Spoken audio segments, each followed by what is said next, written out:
사랑하는 유초동부 여러분, 여러분 모두에게 하나님의 사랑과 은혜와 평강이 오늘도 넘쳐나시기를 기도합니다.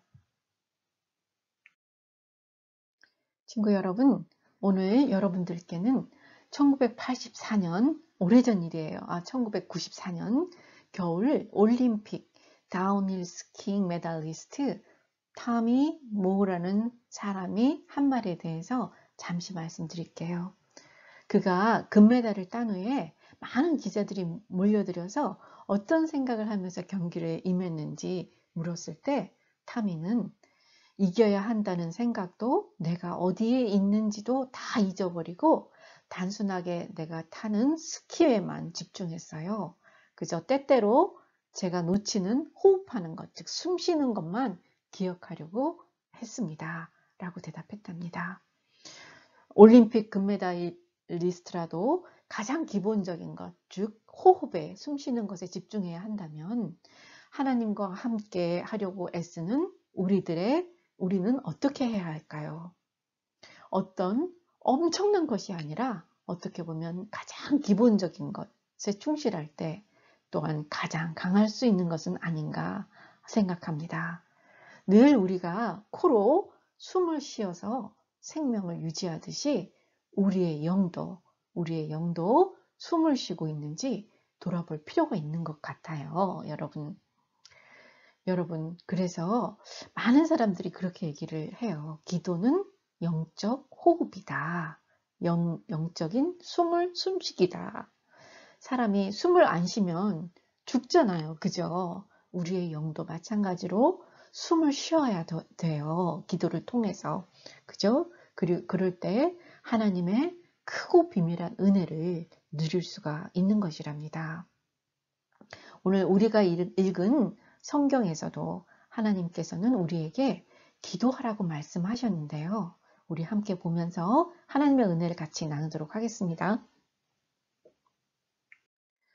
오늘 우리가 읽은 성경 본문을 잘 이해하기 위해서 먼저 그 전에 일어난 일의 배경을 잠시 알아보도록 할게요.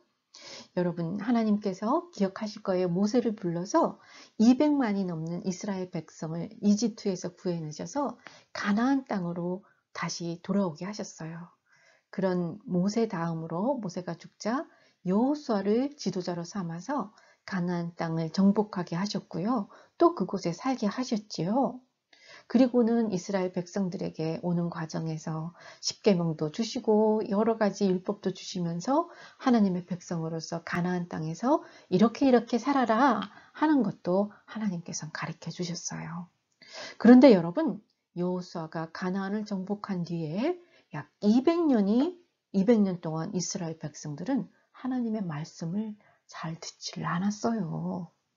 그 결과로 그때마다 남아있던 가나안 족속이나 또는 블레셋 족속들이 쳐들어와서 이스라엘 백성들을 괴롭혔고요. 그럴 때마다 또 이스라엘 백성들은 하나님께 와서 하나님 도와주세요. 이번 한 번만 살려주시면 이제부터는 하나님 뜻대로 살게요. 라고 하며 하나님께 기도했고요. 또 하나님께서는 그때마다 사사, 즉 영어로는 젖지라고 그러는데 12명의 젖지를 그때마다 일으켜 세우시면서 그들을 구원해 주셨답니다. 그렇게 하나님께서는 매번 계속해서 그 이스라엘 백성들을 어려움에서 구해 주시고 보호해 주셨는데도 이스라엘 백성들은 웬일인지 하나님의 뜻대로 살기는커녕 오히려 이제는 하나님께서 사사를 통해서 자기들을 다스리는 것이 이제는 싫으니 자기들도 다른 나라처럼 왕을 세워달라고 하나님께 말하는 거예요. 그래서 하나님은 너무너무 속이 상하고 화도 나고 슬펐지만 하나님께서는 그들의 말을 듣고 사울, 다윗, 솔로몬 같은 왕들을 그들에게 세워주셔요. 그렇지만 첫 번째로 왕이 된 사울은 하나님의 말씀을 잘 지키지 못했어요. 그리고 다음으로 다윗이 왕이 되었죠. 그래서 다윗은 그래도 하나님의 마음을 기쁘시게 하는 훌륭한 왕으로 살았는데요. 또 그의 아들 솔로몬, 여러분 잘 아실 거예요. 얼마나 그가 지혜롭고 또 총명했는지. 그래서 처음에는 하나님 뜻대로 너무너무 잘 살고 솔로몬 성전도 짓고 이스라엘 왕국을 크게 부흥하게 했는데 말이죠. 글쎄 이 솔로몬도 나이가 들자 하나님을 믿지 않는 다른 나라의 신들을 섬기는 이방 여자들과 결혼해서 무려 그의 아내가 무려 1000명이나 가까이 되었는데, 아이고 저런, 결국 그 많은 다른 나라에서 온 이방 여자들의 유혹에 빠져서 하나님의 가장 싫어하는 우상들을 섬기자 하나님께서는 정말 너무너무 화가 나셨어요. 그래서 2번이나 솔로몬에게 나타나셔서 이방의 우상들을 따르지 마라 이렇게 말씀하셨는데도 솔로몬 왕이 듣질 않아요. 결국에 솔로몬 왕이 죽고 그의 아들이 왕이 되었을 때 결국 이스라엘 나라는 2개의 나라, 즉 북이스라엘과 남유다 왕국으로 나라가 딱 쪼개져요. 그래서 2개로 나누게 돼요. 그런데도 이렇게 나라가 쪼개지고 분리가 됐는데도 이스라엘 백성들은 하나님을 믿기보다는 계속해서 우상 숭배를 하고 또 하나님 보시기에 너무너무 나쁜 일들을 많이 하더니만은 결국에 북이스라엘은 아수르 제국에 의해서 망하게 되고요. 아시리아. 그리고 남유다는 신바빌로니아 제국에 의해서 망하여져서 많은 이스라엘 사람들이 바벨론의 포로로 잡혀가게 돼요. 너무 슬프죠. 그 중에 여러분들이 잘 아는 다니엘과 그의 세 친구 같은 사람도 잡혀갔고요. 오늘 우리가 함께 읽은 이 에스겔서를 쓴 에스겔 같은 선지자도 있었답니다. 자, 여러분, 선지자가 여러분 아실 거라고 생각하는데 선지자가 무엇을 하는 사람이죠? 네, 하나님께서는 그들에게 말씀을 주시고요. 그 시대에 일어날 일을 미리 사람들에게 알려주는 역할을 하는 사람이에요. 그래서 영어로는 프로페시라고 그러죠.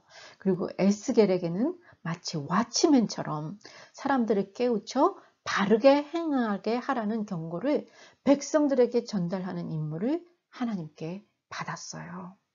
특히 이 에스겔 선지자는 가장 어떻게 보면 선지자들 중에서도 많은 하나님의 비전을 보고 또 굉장히 우리가 볼 때는 너무나 이상한 행동도 많이 한 선지자예요. 예를 들자면 390일 동안은 왼쪽으로만 누워서 자서 그 390년에 달하는 이스라엘의 백성들의 그 퍼니시먼트를 대변하기도 했고요. 또 한편으로는 그 다음에는 또 40일 동안은 오른쪽으로 누워서 자는 그러한 행동도 했어요. 여러분 생각해봐요. 얼마나 힘들었겠어요. 그죠? 그거 외에도 너무너무 많은 이상하고 기괴한 행동들을 하면서 이스라엘 백성들한테 하나님께서 하시는 그 하나님께로 돌아오라는 그 메시지를 끊임없이 이렇게 전한 선지자예요. 에스겔 선지자의 뜻은 하나님께서 강하게 하여 주신다 라는 뜻을 가지고 있는데요. 남유다가 멸망하기 전에 이스라엘 백성들과 함께 그는 바벨론으로 포로로 끌려가서 그곳에서 포로 생활을 하면서 이스라엘 백성들에게 끊임없이 하나님께 회개하고 이제 돌아와라 라고 외치다가 결국은 그 바벨론 포로 생활에서 바벨론에서 죽은 선지자예요. 자, 여러분, 이 에스겔, 이거는 좀 약간 복잡한 구성이지만 혹시나 여러분 나중에 기회가 되면 지금 전도사님이 얘기하는 것들 잘 기억해뒀다가 읽어보시면 나중에 이해를 하는데 많은 도움이 될 걸로 믿습니다. 1장에서부터 간단히 그 구성을 설명해 드릴게요. 24장까지는 남유다 왕국이 멸망하기 전에 이루어진 예언이에요. 그래서 이스라엘 백성들이 너무너무 우상 숭배하고 또 많은 나쁜 일 때문에 하나님께서 그들을 벌하실 것과 또 그들이 돌이켜서 하나님께로 돌아오기를 정말 간절히 바라는 간절한 하나님의 사랑의 말씀이 기록되어 있어요. 그리고 2번째 25장에서 32절까지는 그 이방 나라 이스라엘 주변에 있는 이웃 나라들을 심판하실 것이라는 말씀이 기록되어 있고요.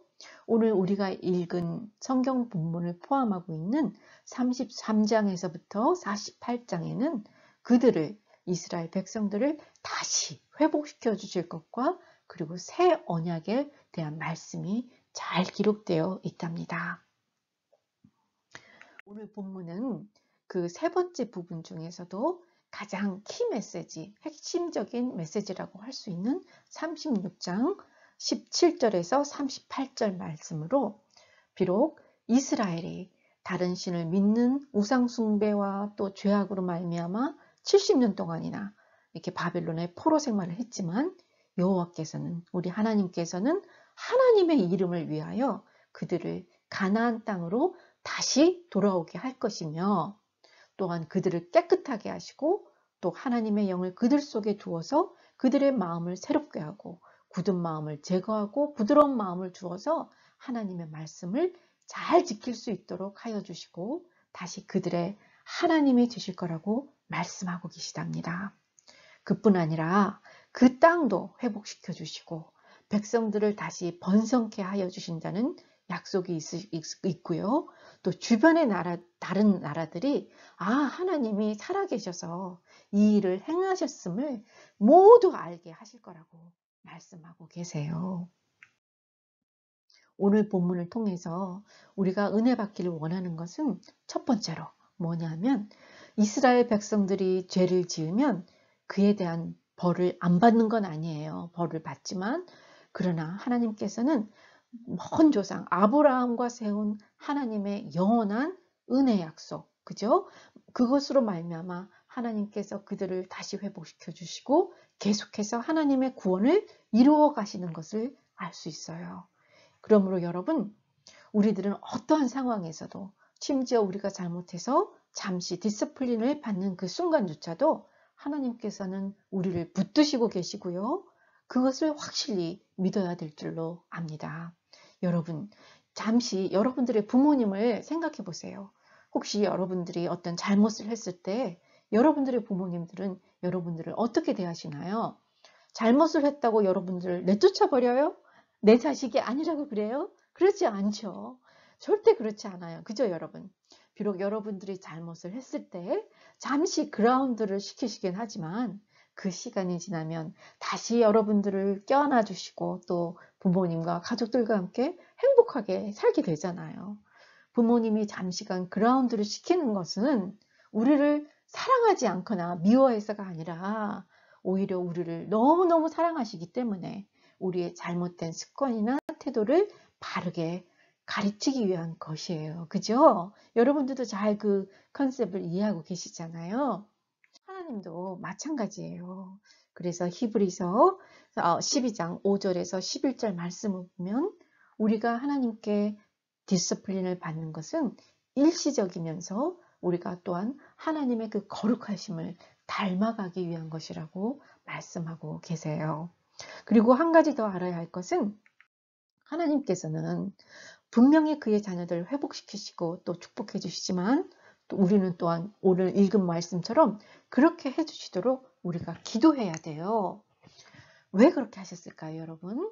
네, 하나님께서는 우리에게 기도하라고 하는 이유가 있는데, 첫 번째는 우리는 기도할 때 우리의 상태, 즉 우리가 할 수 없는 존재라는 것, 우리에게는 정말 좋은 것이 없고 또 그 좋은 것을 행할 수 있는 능력도 없다는 사실을 깨닫고 모든 좋은 것은 오직 하나님께로부터 온다는 것을 알게 돼요.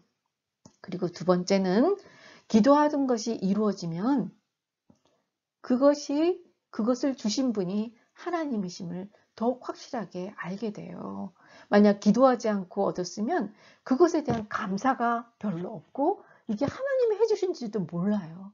근데 기도를 계속적으로 하다 보면 그 일이 이루어졌을 때 하나님께서 하셨구나 하면서 하나님께 영광을 올려드릴 수 있게 되고 우리는 더 감사하게 되죠. 그리고 마지막으로 우리는 기도를 통해서 하나님과 더 가까이 가게 돼요. 여러분, 하나님께서는 우리를 구원하셔서 하나님과 함께 영원한 복을 누리게 하시는데 처음부터 끝까지 하나님의 크신 능력으로 모든 일을 이루어 가신답니다. 비록 우리가 하나님을 따라가면서 때때로 넘어지기도 하고 또 사람이니까 실수도 하고 또 어떤 때는 하나님이 싫어하시는 일을 할 때는 하나님께서 잠시 동안 우리를 연단하시기도 하세요. 그렇지만 그런 과정에서 우리는 더욱더 겸손한 사람들이 되게 만들어 주시고요. 또 우리의 태도나 말이나 행동이나 이런 것들을 깨끗하게 하도록 만들어 주셔서 정말 다른 사람들과 평화를 이루는 평화의 사람이 되고, 또 다른 사람들에게도 정말 바르게 잘 대함으로써 정말 저 사람들을 보니 우리가 정말 하나님을 믿어야 되겠구나 라는 생각이 들 정도로 하나님께 영광을 돌리게 하시는데, 실은 우리가 그렇게 될 수 있도록 또한 우리로 하여금 기도하며 구하게 하신답니다. 여러분, 우리를 끝까지 붙들어 주시고 또 마침내 하나님의 거룩한 백성으로 삼아주시는 우리 하나님께, 이런 우리 하나님께 계속해서 기도하시지 않으시겠습니까? 그죠, 여러분? 우리가 계속 기도해야 되겠죠. 하나님 말씀에 순종하고 또 하나님의 그 찬란한 영광에 우리도 참여하기 위해서 말이죠. 그래요. 항상 우리가 기도로 나아가는 우리 KBC의 모든 친구 여러분들이 되기를 전도사님이 계속해서 기도하겠습니다. 자, 그럼 우리 같이 기도하도록 하겠습니다. 하나님 아버지, 우리가 비록 연약하여 하나님께 죄를 지을 때도 끝까지 우리를 사랑해 주시고 깨끗하게 하시며 하나님의 거룩한 백성이 되게 하여 주시니 감사합니다. 그러나 하나님께서는 그러한 축복을 받기 위해 기도하고 구하여야 한다고 저희에게 말씀하셨사오니, 우리가 그 말씀대로 힘을 내어 기도하게 하시고 하나님의 영광을 드러내는 우리 모두가 되도록 도와주세요. 살아계신 우리 주 예수님 이름으로 기도합니다. 아멘, 아멘. 감사합니다. 여러분 수고 많이 하셨고요. 자, 여러분 지금은 헌금 시간입니다.